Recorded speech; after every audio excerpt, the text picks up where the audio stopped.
Hello student, welcome to coherent English classes. मैं हूं आपका इंस्ट्रक्टर मोहम्मद ज़ियाउल्लाह कमर। आप देख रहे हैं हमारे YouTube channel coherent English classes. और आज इस वीडियो के अंदर हम लोग डिस्कस करने जा रहे हैं बिहार स्कूल एग्जामिनेशन बोर्ड के 12th की जो किताब है रेनबो पार्ट 2, उसके chapter number 3 a pinch of snuff का दूसरे पार्ट को इस वीडियो के अंदर हम लोग डिस्कस करेंगे। तो ये वीडियो बहुत ही बेहतरीन होने वाली है, क्योंकि हर लाइन का हर जो क्लॉज है उसका लाइन बाय लाइन ट्रांसलेट करेंगे, एक्सप्लेन करेंगे और साथ में वर्ड मीनिंग भी हम लोग इसके अंदर जो है देखते हुए चलेंगे। तो बहुत ही बेहतरीन होगी। टीचर्स हैं तब भी आपके लिए बहुत ही बेहतरीन है, स्टूडेंट है तब भी आपके लिए बहुत ही बेहतरीन जो है ये वीडियो होने वाला है। तो टीचर से मैं स्पेशली रिक्वेस्ट करूँगा कि आप इस वीडियो को ज़रूर देखिए, बहुत ही इन्फॉर्मेटिव वीडियोज़ हैं। तो आइए स्टार्ट करते हैं। Paragraph number 9।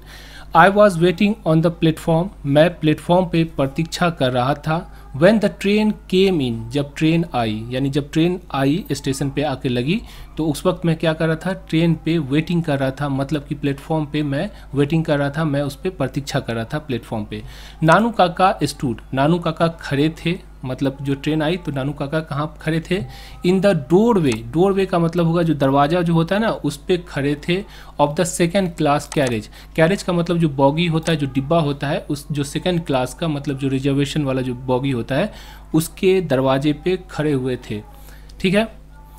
उसके बाद जो है लेखक बताते हैं कि नानू काका कैसे थे। और स्ट्राइकिंग फिगर, एक आकर्षक व्यक्तित्व था उनका, बहुत ही स्ट्राइकिंग फिगर थी। मतलब कि किसी को देखने से पता चल जाता है ये बहुत ही आकर्षक जो है लग रहे थे। उसकी जो फिगर थी, उनकी जो बनावट थी, संरचना थी। वाइट हेयर, और जो बाल थे वो क्या थे, सफ़ेद थे। विथ एन इम्प्रेसिव, इम्प्रेसिव का मतलब होता है इम्प्रेशन जमा देने वाला, धांस जमा देने वाला। रोपदार जो था वो क्या था, मोस्टच, मोस्टच का मतलब क्या होता है, मुछ जो होता है उसको कहते हैं। He still wear the old fashion, old fashion का मतलब क्या होता है, पुराने ज़माने का। तो ही स्टिल वेयर मतलब वो पहनते थे क्या चीज़, नी लेंथ मतलब जो घुटना तक जो है ब्लैक कोट, यानी घुटने तक का लंबा जो ब्लैक कोट होता है वो अभी तक वो पहनते थे। कौन, नानू काका। एंड द रेड सिल्क पगड़ी ऑफ अ डकनी ब्राह्मण, और डकनी जो ब्राह्मण है, दक्कन के रहने वाले जो ब्राह्मण होते हैं जो कि पगड़ी पहनते हैं सर के ऊपर, जो लाल कलर का जो रेशम का जो पगड़ी होता है वो पगड़ी अभी भी ये कौन, नानू काका पहने हुए थे। और एंड ड्रैप्स अ वाइट ओंछा अराउंड ही सोल्जर, और ऊपर से क्या कर रहे थे, अपने जो सोल्जर है, अपना जो कांधा है उसके ऊपर एक ओंछा, ओंछा का मतलब जो गमछा होता है, वो गमछा को क्या किए हुए थे, ड्रैप किए हुए थे। ड्रैप्स का मतलब लपेटे हुए थे। समझ में आ गया। आगे चलते हैं। Paragraph number 10। As I went up, जैसे ही मैं उसके पास गया, मतलब जैसे ही नानू काका के पास गया, ही हैंडेड मी अ बास्केट, उन्होंने यानी कि नानू काका जो थे उन्होंने क्या किया, मुझे एक टोकरी थमा दिया। मतलब कि उन्होंने कहा कि ये टोकरी है, इसको लेकर चलो। टेक दिस आउट क्विक, इसे यहाँ से जल्दी ले चलो। कौन कहा, नानू काका ने कहा। किसको कहा, लेखक को कहा। ही विस्पर, उन्होंने कान में फुसफुसाते हुए कहा। विस्पर करने का मतलब होता है कान में फुसफुसा के कहना जो होता है उसको कहते हैं। तो उसने कान में फुसफुसाते हुए कहा कि इसे यहाँ से जल्दी लेकर चलो। I will join outside the station, मैं तुम्हें स्टेशन के बाहर मिलता हूँ। कौन कहा, नानू काका ने कहा। किसको, लेखक को कहा। ठीक है। और ये आपका रहा प्रोनाउंसिएशन। तो प्रोनाउंसिएशन जो है आपको इसलिए मैं देता हूँ, इससे फ़ायदा ये होता है कि इस प्रोनाउंसिएशन से कि घर पे अगर टीचर हैं तब भी बहुत सारा ऐसा होता है वर्ड जिसका प्रोनाउंसिएशन नहीं हो पाता है, या स्टूडेंट हैं तो उनके लिए भी जो बोलने में या पढ़ने में परेशानी होती है, तो उसके लिए ये जो है प्रोनाउंसिएशन देता है।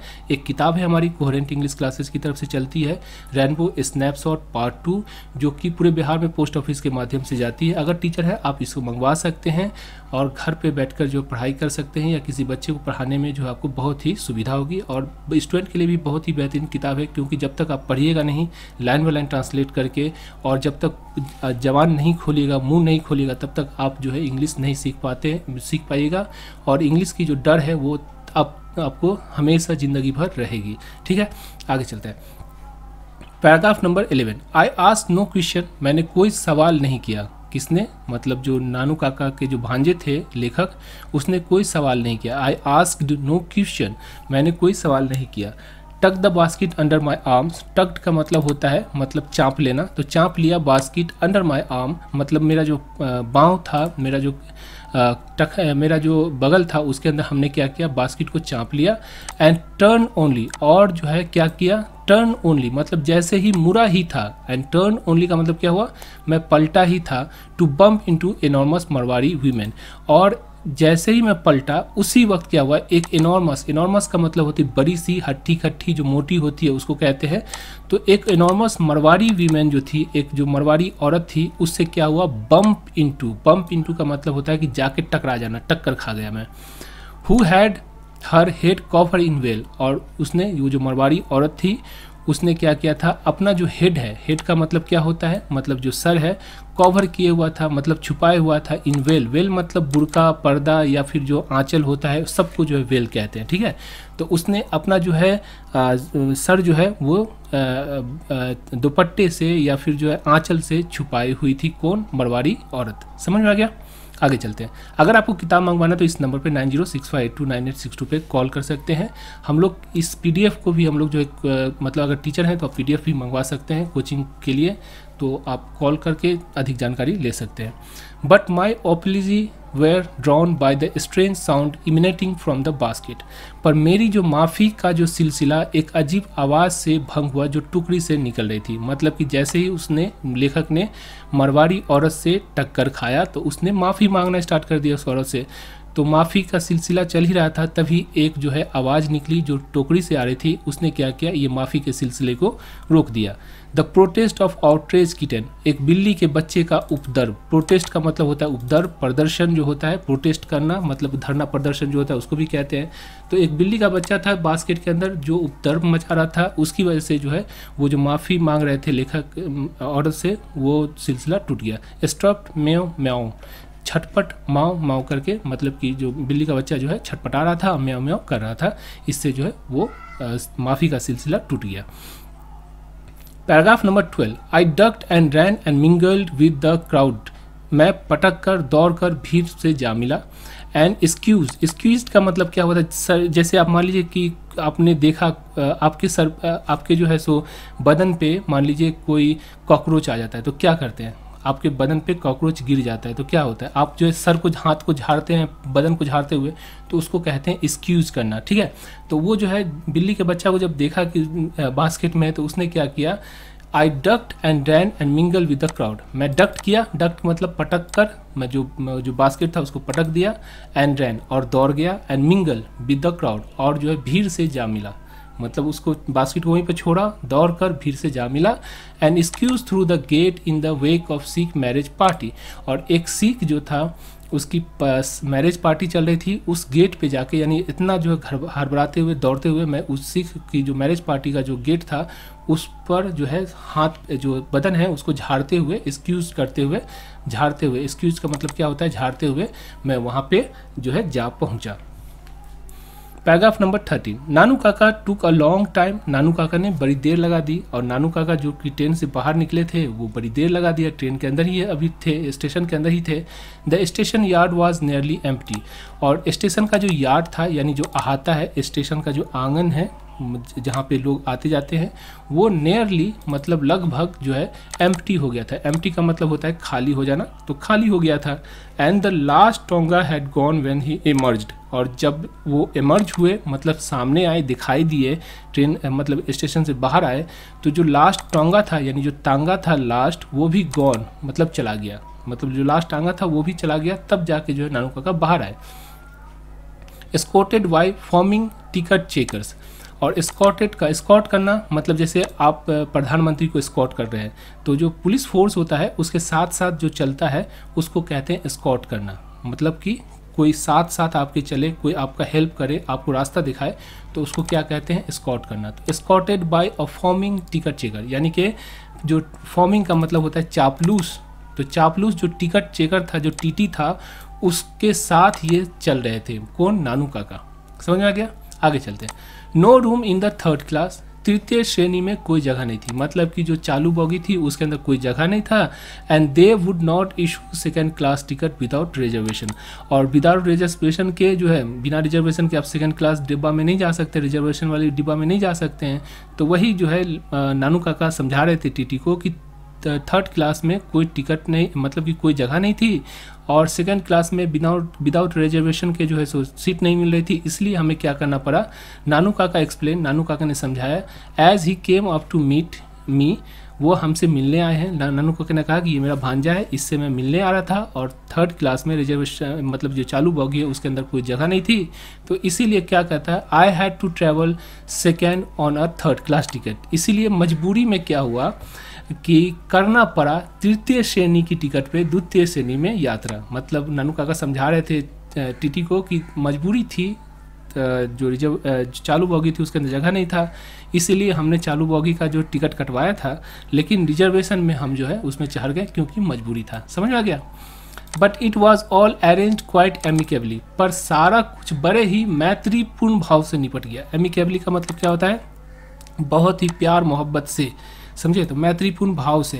तो ये सारी चीज़ जो अरेंज हो गया, मतलब जो निपट गया किस तरह से, बहुत ही मैत्रीपूर्ण भाव से, बहुत ही प्यार मोहब्बत से निपट गया। किसके बीच में, नानू काका और जो टीटी थे उसके बीच में। Such a nice young man the TC, इतना अच्छा था वो जवान TC. You saw how he even came right out with me, आपने देखा किस तरह मुझे छोड़ने बाहर तक आया। मतलब जो ना कहते हैं लेखक कि देखा वो टीटी कितना नाइस था, वो मुझे बाहर तक छोड़ने आया। कौन कहते हैं, नानू काका को कहते हैं, उसके नानू काका कहते हैं लेखक को। So that there would be no trouble, ताकि कोई परेशानी न हो। दैट किटन ऑफ कोर्स, बिल्ली का बच्चा बेशक, ट्रेवल फ्री, मुफ्त में यात्रा किया। हाउ इज़ इट, जरा देखूं कैसा है ये। मतलब कि जो लेखक कहते हैं कि पहले वो छटपटा रहा था, तो देखते हैं कि बिल्ली का बच्चा जो है कैसा है। ठीक है, आगे चलते हैं। Paragraph number 15, very quite I said, बहुत ही शांत मैंने कहा। Perhaps it is dead I thought hopefully, मैंने सोचा शायद मर तो नहीं गया। मतलब होपफुली का मतलब उम्मीद लगा कि मैं ये सोच के बैठा था कि ये बहुत शांत है, मतलब ऐसा तो नहीं कि मर गया। Paragraph number 16, we got into the car, हम लोग कार में बैठे। And even before I had change into second gear, और मैंने गाड़ी का दूसरा गियर भी नहीं बदला था कि उससे पहले नानू काका आस्क, नानू काका पूछ बैठे, when have you arrange for the minister to see me, तुम मुझे मंत्री से कब मिलवा रहे हो। मतलब नानू काका ने कहा कि क्योंकि इसका जो भांजा था, जो मनोहर मालगांवकर थे, वो क्या थे, अंडर सेक्रेटरी थे, तो ऐसा लगा नानू काका को कि ये जो है मंत्री से मिलवा देगा। तो उसने पूछा कि तुम मंत्री से कब मिलवा रहे हो। I cannot stay here for more than 2 days, मैं 2 दिन से ज़्यादा नहीं रुक सकता। कौन कहा, नानू काका ने कहा। किसको कहा, सेक्रेटरी को कहा। तो क्वेश्चन बन सकता है आपका ऑब्जेक्टिव कि नानू काका ने सेक्रेटरी को कितना दिन से ज़्यादा नहीं रुकने को कहा, तो 2 दिन से ज़्यादा रुकने को नहीं कहा, याद रखिएगा। ठीक है, 3 द मोस्ट, ज़्यादा से ज़्यादा 3 रोज़, तो 2 to 3 days, समझ में आ गया। तो इस तरह से आपका जो है पूरा लाइन बाय लाइन हमने ट्रांसलेट किया। अब इसके वर्ड मीनिंग को भी हम लोग देख लेते हैं। साथ में अगर आप टीचर हैं और अगर अपनी कोचिंग क्लासेस, आपकी कोचिंग क्लासेस है, तो एक बेहतरीन फाइल अभी हम लोग जो है इस साल से स्टार्ट किए हैं कोहेरेंट इंग्लिश क्लासेस की तरफ से। आप इसका जो है बुक भी मंगवा सकते हैं और साथ में PDF भी मंगवा सकते हैं। PDF आपका इस तरह से पूरा लाइन जो ट्रांसलेट किया हुआ रहेगा, आपको एक एक करके पूरी चैप्टर का ट्रांसलेशन रहता है। तो आराम से जो है आप घर पर मतलब इस फाइल को मंगवा कर प्रिंट करके अपने बच्चे को दे सकते हैं और उसका भी जो है इंग्लिश की तैयारी आप करवा सकते हैं। तो आशा करता हूं कि आप जो है अगर आपको ये किताब, आपको ये PDF लेना है, तो आप इस नंबर पे 9065829862 पे कॉल कर सकते हैं और जो है इसको आप अपनी कोचिंग के नाम से जो है छपवा सकते हैं। इसके अंदर 3 फाइल है, वर्ड मीनिंग का फाइल भी रहेगा, पूरा ट्रांसलेशन रहेगा पूरी चैप्टर प्रोज पोएम का, और साथ में जो है आपको जो है ऑब्जेक्टिव भी मिल जाती है। तो अधिक जानकारी के लिए आप जो है इस नंबर पे 9065829862 पे कॉल कर सकते हैं, जानकारी ले सकते हैं। तो आइए वर्ड मीनिंग को देखते हैं। मिंगल, मिंगल का मतलब होता है जाके मिल जाना, किसी चीज़ में मिल जाना, तो उसको कहते हैं मिंगल हो जाना। यार्ड, यार्ड का मतलब होता है अहाता। मिंगल का मतलब एक और होता है single, I am single but going to mingle, मतलब कि मैं सिंगल हूँ अभी, मैं अभी कुमारा हूँ और जल्द ही मेरी शादी हो जाएगी। तो मिंगल का मतलब शादी करना भी होता है, समझ में आ गया। यार्ड, यार्ड का मतलब जो होता है अहाता होता है। फॉर्मिंग, फॉर्मिंग का मतलब क्या होता है, चापलूस होता है। रिजर्वेशन का मतलब होता है आरक्षण। एमिकेबली का मतलब होता है मैत्रीपूर्ण भाव से। ठीक है। किटन, किटन का मतलब क्या होता है, बिल्ली का बच्चा। परहैप्स, परहैप्स का मतलब होता है क्या, शायद। ठीक है। तो इस तरह से हमने जो है सेकंड पार्ट को डिस्कस किया। छोटा छोटा वीडियो बनाएंगे ताकि आप उसको पढ़ भी सकें, साथ में वर्ड मीनिंग को भी याद कर सकते हैं। तो दोनों चीज़ हो जाएगा, आपका वर्ड मीनिंग भी याद हो जाएगा और पढ़ भी सकते हैं। तो आशा करता हूँ ये वीडियो आपको अच्छी लगी होगी। Thank you so much for watching coherent English classes.